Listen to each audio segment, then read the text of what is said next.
Maal abdii rakkatte obboleessa koo? Maaloo bishaan naageeti maaloo bishaan. Bishaan dhugamu maaloo deemuu maaloo maraa kana dhufee bishaan dhabee maaloo bishaan bishaan. Hoo dhugish siif hin kenna garuu xiqqoo turtees hin dheebotta maaliif kun bishaan biyya lafaa waan ta'eef jechuudha.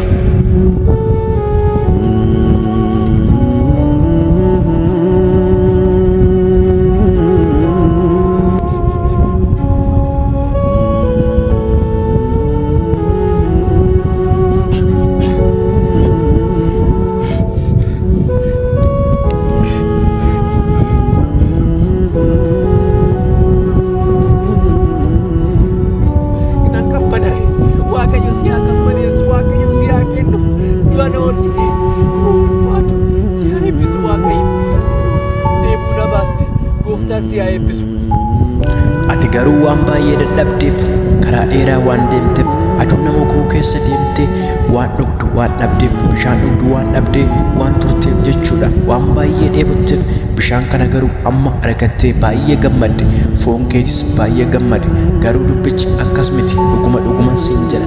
Bishaan kana har'a garuu dhugdeerta garuu gulana deebitee hin dheebotta. Bishaan kana garuu hamma dhugdeerta amma feeti umurii dheeraa biyya lafaa kanarra jiraadhu garuu deebitee hin duuta.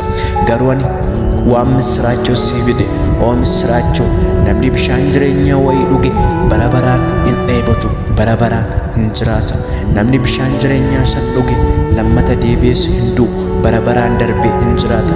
Isaaniyyuu immoo tola namaaf kennama bishaanichi jireenyaa sun kun dubbii misiraachoo. Namni bishaan jireenyaa san dhuge lammata deebi'ee hin dheebotu. Eeyyeni dhugaadha lammata deebi'ee hin dheebotu.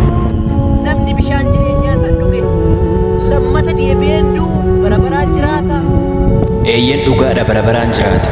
Yoo namni gatii isaa qaalii ta'uu didu shiintuun iyyuu leetirii birrii 20 galtee maaloo ani yeessee isaa fidee tananii isa bishaan bara baraan nama jiraachisu kana bitachuu danda'are.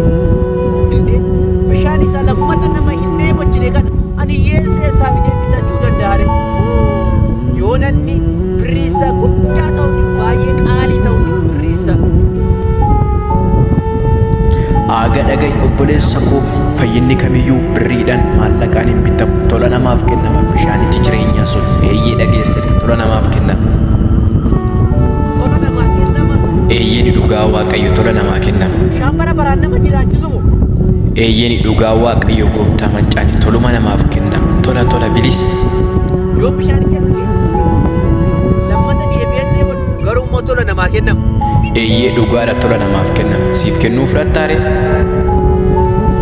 Maarree naa kenni. Bishaan jennaan bishaanuma kana miti dhageessee siif haa galu dubbichi. Inni namni yoo tokkicha dhuge lammata deebi'ee hin dheebonne sagalee waaqayyoodha. Namni sagalee waaqayyoo tokkicha dhuge lammata deebi'ee hin dheebotu bara baraan uffee basha'eetiin jiraata. Barahaa keessa yoo deeme aduu keessa yoo deeme abidda keessa yoo deeme homtuu isa hin gubu dheebuun isa bira hin ga'u. Sagalee waaqayyoo namni dhugee jechuudha. Kanaaf yaa obboleessa koo innis sagalee waaqayyoodha. Inni bara baraan si jiraachisu yaa bishaan jiraata sagalee waaqayyoodha. Bishaan jireenyaa sagalee waaqayyoodha. Kanaafiyyuu bishaanichi bara baraan nama hin dheebochine bara baraan nama jiraachisu sagalee waaqayyoodha. Sii galee miti amma. Yaa gudii yaa gudii yaa gudii yaa gudii gudii gudii. Namni yaa bishaan kaleecha si dhugeera ganama si dhugeera garuu deebi'ee nan dheebodde. Borus immoo yoon si dhuge nan du'a jechuudha bara baraan nan jiraachisu. Kan na jiraachisu edaa yaa bishaan jiraata sagalee waaqayyoo duwwaadha. Kan bara baraan na jiraachisu sagalee waaqayyoo duwwaadha.